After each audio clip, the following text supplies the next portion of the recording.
Chapitre 13 à 15 Faute de Saül. Chapitre 13 Première faute, l'offrande de l'Holocauste. Verset 1. AG2, en. Il y a ici une lacune dans le texte. Ce peut être l'omission d'une simple lettre qui indiquait, comme chiffre, le nombre manquant, ou bien la lacune existait elle déjà dans le document où puisait l'auteur, qui s'est trouvé dans l'impossibilité de la combler. 2 ans, durant lesquels s'affermit peu à peu la position royale de Saül. Verset 2.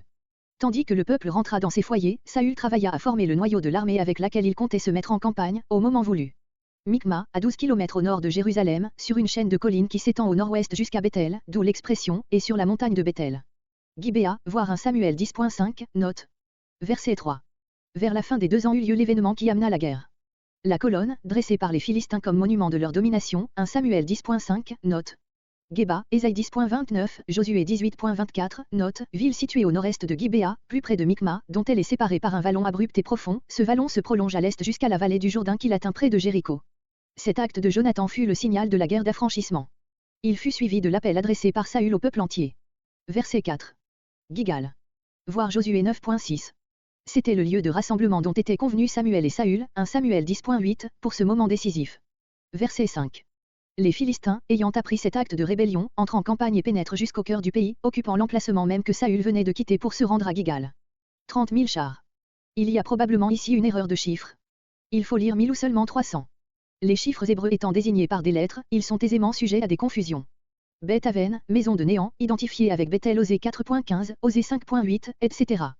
La contrée qui s'étend entre Micma et Bethel s'appelle dans Josué 18.12 le désert de Beth Aven. Verset 6. De cette position les Philistins dominaient le plateau. Verset 7. La détresse des habitants était telle que plusieurs se sauvèrent de l'autre côté du Jourdain. Verset 8. Au lieu de se joindre toujours plus nombreux à Saül, le peuple qui était déjà avec lui se dispersait, frappé de terreur. Verset 9.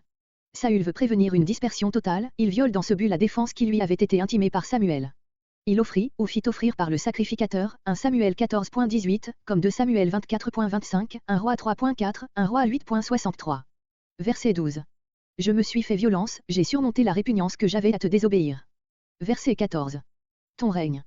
Cette parole ne signifie pas que Saül doive être destitué immédiatement, mais que la royauté ne restera pas dans sa famille. Le manque de foi que Saül venait de montrer, prouvait qu'il n'était pas l'homme capable de réaliser la vraie royauté israélite. Verset 15. Et Samuel se leva. Samuel se borne pour cette fois à quitter Saül en le laissant agir. Gibéa de Benjamin, Gibéa de Saül, verset 2, 1 Samuel 10.5, note. 600 hommes, tout ce qui lui restait après la dispersion du peuple. Sa désobéissance n'avait pas remédié au mal. Verset 16. Geba de Benjamin, voir verset 3. Malgré l'infériorité de cette troupe, Saül et Jonathan vont hardiment se camper en face des Philistins. La vallée profonde qui sépare le plateau du nord, où se trouve Micma et celui du sud, où se trouve Geba et plus à l'ouest Gibéa, était entre les deux armées. Verset 17. En envoyant de droite et de gauche ces bandes de pillards, qui répandaient la terreur dans le pays, les Philistins voulaient empêcher les Israélites de venir rejoindre Saül. Ophra, à l'est de Bethel ainsi du côté de Micma, Josué 18.23, note. Pays de Sual, Renard, district inconnu de la tribu de Benjamin. Verset 18. Beth-Horon, voir Josué 10.11, note, du côté de l'ouest. Vallée de Séboïm, probablement vers le sud-est, dans la direction du Jourdain, dans la partie inférieure du Wadi Es-Subeni. Ne pas confondre cette localité avec la ville de la plaine qui portait ce nom, Genèse 14.2. Verset 19. Verset 19 à 22. Cette description de la pénurie d'armes dont souffrait Israël est destinée à expliquer pourquoi il n'osait attaquer les Philistins. Point de forgeron. Les Philistins avaient détruit les fonderies et les forges dans toute la partie du pays sur laquelle ils dominaient et emmenaient les artisans qui exerçaient ces métiers-là, comparé 2 Rois 24.14, 2 Rois 24.16. Verset 20. Ce tableau paraît si exagéré qu'on a proposé soit de corriger le texte, soit même de le traduire en ce sens que les Israélites ne pouvaient fabriquer les instruments de labourage. Ce sens paraît être celui qu'ont adopté les Septante. Le verset 21 qui, en hébreu, ne présente aucun sens, signifierait dans ce cas qu'ils pouvaient seulement les aiguiser. Nous ne nous sommes pas permis d'introduire ce sens dans la traduction. Verset 22.